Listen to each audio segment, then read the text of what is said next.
میں اللہ کا ارشاد ہے یا ایھا الذین آمنوا اتقوا اللہ وقولوا قولا سدیدا، اے ایمان والو اللہ سے ڈرو اور سیدھی سیدھی بات کیا کرو۔ یہ حدیث یاد کر لو میرے بھائی، المسلم من سلم المسلمون من لسانہ ویدہ، مسلمان وہ ہے جس کی زبان اور ہاتھ کے شر سے دوسرے مسلمان محفوظ رہیں۔ ایک بات یہ، دوسری ایک امپورٹنٹ بات یہ بھی ہمارے حضرت فرمایا کرتے تھے۔ آپ لوگ آج جب بزرگوں کے واقعات بتاؤ نا، لوگ کہتے ہیں بزرگوں کی قصے سنا رہے ہیں بیٹھ کے، قرآن حدیث کی بات کرو، تو یہ بزرگوں کے باتیں یہ قرآن و حدیث ہی سے اخذ کردہ ہیں۔ سمجھ رہے ہو یہ کہاں سے اخذ کردہ ہیں؟ قرآن و سنت سے۔ میرا ایک دفعہ ایک گھنٹہ بیان ہوا، ایک صاحب مجھے کہنے لگے مفتی صاحب آپ نے تو کوئی بات قرآن حدیث کی تو قرآن ہی آیتیں تو پڑھی نہیں، آپ نے حدیثیں تو پڑھی نہیں۔ میں نے کہا مجھے بتاؤ ایک گھنٹے میں کوئی ایک بات ہے جو قرآن و سنت کے خلاف ہوئی ہو؟ کوئی ایک بات ہے؟ میری عادت ہوتی ہے ایک آیت پڑھ کے اس کو ایک ایک گھنٹہ اسی کو ایکسپلین کر رہا ہوتا ہوں میں اپنے الفاظ میں یا آج کی مثالوں سے۔ تو حضرت مولانا شلوی تھانوی ہمارے شیخ حضرت مفتی رشید احمد صاحب رحمہ اللہ فرمایا کرتے تھے، ایک چیز کا ہمیشہ خیال رکھو، کبھی کسی سے کوئی چیز استعمال کے لیے نہیں مانگو۔ بہت مشکل کام ہے ماموں، کیا مطلب؟ آپ کے پاس اگر گاڑی نہیں ہے نا، اس کا مطلب نہیں ہے۔ کسی دوست سے گاڑی آپ نے بولو، پھوٹ لو نا منہ سے بھائی، نہیں مانگنی۔ آپ کے پاس موٹر سائیکل نہیں ہے، اس کا مطلب نہیں ہے۔ یہ نہیں کہ اس کے پاس ہے بیل بجائی یار بائک مل جائے گی وہاں جانا ہے۔ میں نے اکثر لطیفہ سناتا ہوں نا، میں ایک آدمی آتا تھا، اس نے نئی بائک، گاؤں محلوں میں کوئی بندہ خرید رہے نا کوئی چیز، اس کا تو بیڑا غرق۔ ایک آدمی آیا بائک، وہ لوگ بیل بجا رہے ہیں، یار بائک مل جائے گی پیٹرول میں ڈال دوں گا۔ اس نے کہا لے جا بھائی، جب تو پیٹرول ڈال دے گا تو اب لے جا۔ پھر دوسرا بندہ آیا، بیل بجائی، یار بائک مل جائے گی پیٹرول میں ڈال دوں گا۔ اب یہ منع کیسے کرتا کہ پیٹرول بھی خود ڈال رہا ہے؟ 3-4 دفعہ ایسا ہوا نا، 5ویں دفعہ ایک بندہ آیا، بھائی بائک مل جائے گی، ایک ڈبہ لے کر آیا۔ اس نے کہا نا میں پیٹرول میں ڈال دوں گا۔ اس نے کہا یہ ڈبہ ہے نا، اس میں پیٹرول ڈال کے چلا لے تو، خالی پیٹرول سے کام بولو نہیں چلتا۔ مجھے یاد ہے میں جب یہاں آیا نا، میرے پاس ایک پھٹ پھٹی سی کار تھی، 6 لوگ مل کے دھکا لگاتے تھے۔ ہمارے بہت سے دوست وہ گاڑی مجھ سے لے کے جاتے تھے، میں ان کو منع نہیں کرتا تھا۔ پھر میری وہ گاڑی بک گئی، میں گاڑی لیس ہو گیا۔ میں نے ان دوستوں سے کبھی نہیں کہا کہ مجھے گاڑی کی ضرورت ہے، کیونکہ آپ ہماری گاڑی استعمال کرتے تھے تو میں اب آپ کی گاڑی استعمال کروں، نہ کیونکہ مجھے پتا تھا یار میں اگر اگلے کو گاڑی دوں گا نا تو میں یہ سوچ کے دے رہا ہوں بھاڑ میں جائے، ٹھوک ٹھاک دو گے نا، اب دوستی تو نہیں خراب کرنی کسی سے، یہی ہوگا نا، زیادہ سے زیادہ گاڑی ٹھک جائے گی، بیڑا غرق ہو جائے گا۔ آپ نے جب کسی کو بائک یا گاڑی دو نا، کچھ نہ کچھ گڑبڑ کر کے لائے گا ضرور وہ، یہ تو لکھ لو مجھ سے۔ تو مجھے پتا ہوتا تھا بیڑا تو غرق ہو گیا، اب گاڑی کا بیڑا غرق ہو گیا، لیکن میں یہ سوچتا تھا یار یہ پرانے دوست ہیں، کوئی بات نہیں، گاڑی کا بیڑا غرق ہو گیا، دوستی کا بیڑا غرق نہیں ہونا چاہیے، کوئی بات نہیں لے جاؤ۔ اور پہلے سے پہلے نا میں تصور کر لیتا تھا اب یہ گاڑی کچومڑ بنے گا گاڑی کا، لیکن جب نہیں بنتی تھی کچومڑ، تھوڑی بہت فالٹ ہوتا تھا تو خوشی ہوتی تھی کہ ہم نے تو بہت آگے کا سوچا ہوا تھا، الحمدللہ انجن سیز نہیں ہوا، تو یہ خوشی کی بات ہوتی ہے۔ بہت ایکسٹریم لیول پہ جا کے سوچ لو نا، ورنہ ٹینشن ہوگی، ابے گاڑی صحیح دی تھی، پتہ نہیں کیا پنچر کر کے لے آیا ہے، کیا کر کے لے آیا۔ لیکن میری عادت کیا تھی، ہمارے حضرت نے اتنا پکا کر دیا تھا ہمیں ان چیزوں میں کہ ہمیں ضرورت ہوتی تھی ہم ٹیکسی کراتے تھے۔ کتنی دفعہ ضرورت ہوئی ہے، ایمرجنسی کی ضرورت بھی ہوئی، ہاسپٹل لے کے جانا ہے، دوست ہے نئی کرولا لے کے کھڑا ہوا ہے، نہ یہ بھائی مذاق یہ بھائی، وہ اس نے اپنے لیے خریدی ہے، وہ ہمارے لیے نہیں خریدی ہے، اپنی گاڑی آپ ٹیکسی کرو، نہیں ہے بس میں جاؤ بھائی۔ سمجھتا نہیں ہے نا بات کو۔ یہ زندگی کے کچھ طور طریقے ہمیں میرا خیال ہے سیکھ لینے چاہیے۔ کوئی جنگل میں تو نہیں ہے نا ہم کہ کہیں کچھ ملے ہی نہیں، بائکوں کا بیڑا غرق کرتے ہیں، گاڑیوں کا بیڑا غرق کرتے ہیں۔ اور اچھا میں جب دوسرے ملک میں سفر کرنے جاتا ہوں نا، سفر کرتا ہوں، یہ جو ہمارے دوست تھے نا جن کو میں نے ملتان میں کہہ دیا کہ آپ کے گھر اسٹے کرنا ہے، یہ تو چونکہ بہت ہی کلوز ہیں، ان کا گھر بھی بالکل خالی ہے۔ ورنہ آپ نے کیا کرنا ہے، آپ ہوٹل میں ٹھہرو جا کے، کسی پہ بوجھ نہیں بنو۔ اب بولو ہوٹل میں ٹھہروں گا، ہوٹل کا کرایہ نہیں، سستے ہوٹل میں ٹھہرو جا کے۔ الا یہ کہ آپ کو پتا ہے اتنی قریبی دوستی ہے کہ میں جب اس کو بتاؤں گا آپ کے پاس ٹھہرنا وہ خوشی سے پاگل ہو جائے گا, پھر ایک الگ بات ہے. نارملی دیکھو یہ میں جو باتیں کر رہا ہوں نبی صلی اللہ علیہ وسلم نے صحابہ کو سکھائی ہیں یہ باتیں. حضرت ابو سعید خدری رضی اللہ تعالی عنہ کو نبی نے فرمایا, جب یہ آئے نا نبی کی خدمت میں کچھ مانگنے کے لیے, تو آپ نے فرمایا من یستغنی یغنیہ اللہ, جو اللہ سے غنا طلب کرتا ہے اللہ اسے غنی کر دیتا ہے, جو اللہ سے صبر مانگتا ہے اللہ اس کو صبر دیتا ہے. حدیثوں میں آتا ہے کہ ابو سعید خدری کیا کوڑا بھی گرتا تھا نا گھوڑے سے, لوگوں سے نہیں کہتے تھے مجھے دے دو, گھوڑے سے اترتے تھے خود اٹھاتے تھے.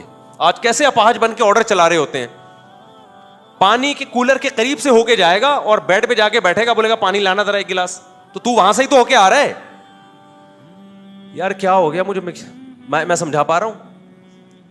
یا تو چلو آپ بیٹھے ہوئے ہوتے, آپ کو اٹھتے ہوئے کوئی مصیبت آ رہی ہے, پھر آپ بولو یار بیگم پانی پلا دو, پھر تو بنتا ہے. آپ وہیں سے ہو کے آ رہے ہو, کولر سے پانی پی سکتے تھے کہ نہیں, آرڈر چلانے کا بڑا مزہ آتا ہے ان کو. اتنی توفیق نہیں کہ وہاں تو پہنچا ہوا ہے کھڑا ہوا ہے پی لینا, نہیں نکالے گا, بستر پہ آ کے ٹیک لگا کے بیٹھے گا, پھر بولے گا بیگم ذرا ایک گلاس پانی پلانا.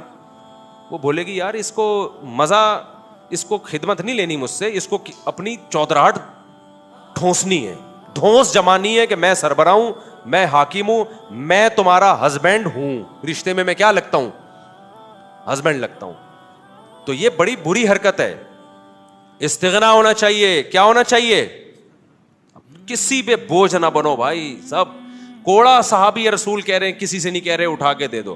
ایک اور بدتمیزی, بد اخلاقی پرلے درجے کی, یہ بہت ہی بدتمیزی ہوتی ہے, اس پہ تو بہت غصہ آتا ہے. آپ سفر پہ جا رہے ہیں, آپ امریکہ جا رہے ہیں, یا آپ جا رہے ہیں اسلام آباد, آپ نے پوٹلا اٹھایا ہوا ہے اپنا, فوراً چمونی آپا کا فون آئے گا, بیٹا تم اسلام آباد جا رہے ہو, ایسا کرو 2 پوٹلے میرے بھی لے جاؤ. نہیں آئی بات؟ ایسا کرو 2 پوٹلے میرے بھی لے جاؤ. تم تو جا ہی رہے ہو نا. بھائی ہم جا تو رہے ہیں لیکن ہم 3 پوٹلے کیسے اٹھائیں گے یار؟ نہیں وہ 20 kg تو الاؤ ہوتا ہے. 20 kg کیا ہوتا ہے؟ چمونی آپا کو چھوڑو, آپا اگر کہہ رہی ہیں پھر تو لے جاؤ یار. میں تو نارمل لوگوں کی بات کر رہا ہوں, کوئی بزرگ خاتون کہہ رہی ہیں وہ تو ایک الگ بات. یہ نہیں کیا کرو بھائی, اپنا بوجھ خود اٹھاؤ. سفر میں بھی بعض لوگ کیا کرتے ہیں, ڈبل بیگ لے جاتے ہیں, اور پھر ہوتا کیا ہے, آپ کا جو دوست ہے نا مروت میں کہتا ہے یار تو نے ڈبل بیگ پکڑے ہوئے, ایک مجھے پکڑا دے. آپ ہلکا پھلکا ایک دفعہ اس کو ہلکا سا منع کرتے ہیں, پھر وہ کہتا ہے دے دو, تو آپ پکڑا دیتے ہیں. یہ آپ نے غیر اخلاقی حرکت کی ہے. وہ تو بیچارہ شرم میں کہہ رہا ہے کہ آپ نے اتنا بوجھ اٹھایا ہوا ہے. بات یہ ہے کہ جب آپ ایک آدمی تھے تو 2 آدمیوں کا بوجھ لے کے آپ سفر کیوں کر رہے ہو, اپنے ساتھیوں کو عذاب میں کیوں ڈال رہے ہو آپ؟ سمجھ میں نہیں آ رہی. میرا خیال ہے یہ ساری نا بدتمیزی کی چیزیں ہیں جو مارکیٹ میں چل رہی ہیں, اور لوگ ان کو بدتمیزی بالکل بھی نہیں سمجھتے. اب میری تو عادت ہو گئی ہے, میں ٹھینگا دکھا دیتا ہوں. میں اس لیے نہیں کہ میں بوجھ اٹھا نہیں سکتا, اٹھا سکتا ہوں, لیکن میں اگلے کی اصلاح کے لیے کہ تم یہ ایسی بدتمیزی کر کیوں رہے ہو. ایسا بھی ہوتا ہے آپ سفر میں گئے نا, دوسرے ملک میں گئے, آپ کے دوست احباب بھی ہیں, ان کے میلے کپڑے جمع ہو گئے بہت سارے. اب آپ کراچی واپس آ رہے ہیں, وہ سارا پوٹلا اٹھا کے یار یہ بھی لیتے جاؤ, ایئرپورٹ پہ بندہ آ جائے گا لینے کے لیے. کیوں لیتے جاؤ بھائی, اپنا بوجھ دوسرے کو کیوں دے رہے ہو آپ؟ وہ تو لے لے گا, لیکن آپ کیوں دے رہے ہو اس کو؟ کیوں کسی کا احسان لے رہے ہو؟ کی کسی اپنی ذمہ داری, اس کو بھی تو بوجھ اٹھا کے لے جانا ہے نا, تو آپ لے لو نا بوجھ اٹھا کے. سمجھ میں آ رہی ہے کہ نہیں آ رہی ہے؟ تو سفر میں جب آپ جائیں ساتھیوں کے ساتھ, اتنا ویٹ اٹھائیں جو آپ نے خود اٹھانا ہے. اتنا نہ لے کے جائیں کہ آپ کے دوست کو آپ کی ہیلپ کرنی پڑے. یہ غیر اخلاقی حرکت ہے, اپنے ہم سفر اور رفقا کو تکلیف پہنچانا. اس سے بھی بڑا جرم لوگ ایک اور کرتے ہیں, اپنے بوڑھے باپ کو حج پہ بھیج دیتے ہیں اکیلے. یہ تو بدتمیزی بہت ہو رہی ہے. عمرے پہ بھیج دیتے ہیں بوڑھی ماں کو, بوڑھے باپ کو, کہ حاجی لوگ سنبھال لیں گے. حاجی تو سنبھالتے ہیں, بےچارے بوڑھے کو, بےچاری بوڑھی ماں کو اکیلا کون چھوڑے گا وہاں پہ؟ بےچارے حاجی اس کو اب جو ذرا رحم دل ہوتا ہے کہتے ہیں یار اس بوڑھے کو, اور پھر کہہ بھی دیتے ہیں یہ بوڑھے میاں ہیں, ان کا خیال کرنا. بہت ہی بدتمیزی کی بات ہے یار. آپ کے ابا ہیں, آپ ان کو خود لے کے جاؤ نا. بوڑھا آپ نے کیا کر دیا, سفر میں پہنا دیا, یہ لو بھائی. میں دیکھتا ہوں حج کے عمرے کے سفروں میں 1-2 بوڑھے بےچارے آئے ہوئے ہوتے ہیں, وہ حاجیوں میں وہ لوگ ٹینشن میں آئے ہوئے ہوتے ہیں. ان کو ڈر بھی لگ رہا ہوتا ہے کہ اگر ہم نے ان کی خدمت نہیں کی اللہ کا عذاب آ جائے گا. اور خدمت کی تو یار ہم خود عمرہ کریں یا ان کی خدمت کریں؟ پھر خدمت کے فضائل بھی وہ ٹریول ایجنٹ ان کو سنا رہا ہوتا ہے، دیکھیں اپنے جو گروپ ہے اس میں بوڑھوں کا خیال کریں، کرنا چاہیے، بوڑھا آ گیا تو آپ ضرور کریں خیال، لیکن اس کو نہ چترول لگاؤ واپس جا کے، بولے تجھے شرم نہیں ہے، تو نے اپنے بوڑھے باپ بوڑھی ماں کو، اپنے معذور کو تو نے حاجیوں پہ ڈال دیا، یہ تو تیری ذمہ داری تھی، تیرے پاس ان کے ساتھ حج یا عمرہ کرنے کے پیسے نہیں تھے تو نہیں کرتا، نہیں بھیجتا ان کو، بس بھیج دیں گے کہ یار وہ خود ہی کرتے رہیں گے بیٹھ۔ سمجھ میں آ رہی ہے بات کہ نہیں آ رہی؟ یہ بدتمیزی ہے انتہائی، جملہ مکمل کر لیں، انتہائی درجے کی، اٹ از کالڈ بدتمیزی۔ وقت کافی ہو گیا، کتنے بجے نماز ہے؟ ابے یہ تو وقت ہو گیا، تو ہم تھوڑا سا انشاءاللہ کچھ بدتمیزی کے مزید کچھ مثالیں تھوڑی سی 10-15 منٹ نماز کے بعد دیں گے انشاءاللہ، اس سے آپ لوگ کو بدتمیزی سیکھنے کا موقع ملے گا۔ ابھی تک ہو سکتا ہے کچھ لوگ بدتمیز نہ ہوں، تو میں ان کو طریقے بتا رہا ہوں کہ اٹ از کالڈ بدتمیزی، لاگے جس نے تمیز والا بننا ہے وہ تمیز والا بن جائے، جس نے بدتمیز بننا ہے وہ کیا بن جائے؟ وہ بدتمیز بن جائے۔ کیونکہ میں بھی بھگتا ہوا ہوں نا، میں بھی سفر پہ گیا تو بعض لوگوں نے بیچاروں نے عقیدت محبت میں بہت ٹینشن دی ہے کہ آپ پہنچ گئے، آپ آ رہے ہیں، آپ بھائی بس کر یار، خدا کے لیے چھوڑ دو یار، بہت بہت ٹینشن میں آ جاتا ہے آدمی ان چیزوں سے۔ تو یہ وہ والی محبت ہے جو افورڈ نہیں ہوتی انسان سے۔ تمام دوائیں بچوں کی پہنچ سے دور رکھیں۔ تو مولانا اشرف علی تھانوی کی ایک کتاب ہے آداب معاشرت، وہ سب خرید کے رکھیں، اس کا نام کیا ہے؟ آداب معاشرت۔ اور اس کتاب میں جگہ جگہ حدیثیں ہیں، حدیثیں کوٹ کی ہوئی ہیں، تاکہ لوگوں کو یقین آئے کہ یہ ان کی اپنی باتیں نہیں ہیں، بلکہ یہ کس کی باتیں ہیں؟ پیغمبر کی۔ وہ حدیثیں جو ہماری نظروں سے اوجھل ہو گئی ہیں، جن کو ہم فوکس نہیں کرتے، تو وہ والی حدیثیں انہوں نے لکھی ہوئی ہیں۔ آداب معاشرت، معاشرت عین کے ساتھ، آج کل اردو بھی مارکیٹ سے شارٹ ہو رہی ہے۔ معاشرت کہتے ہیں آپس کے رہن سہن۔ اللہ تعالیٰ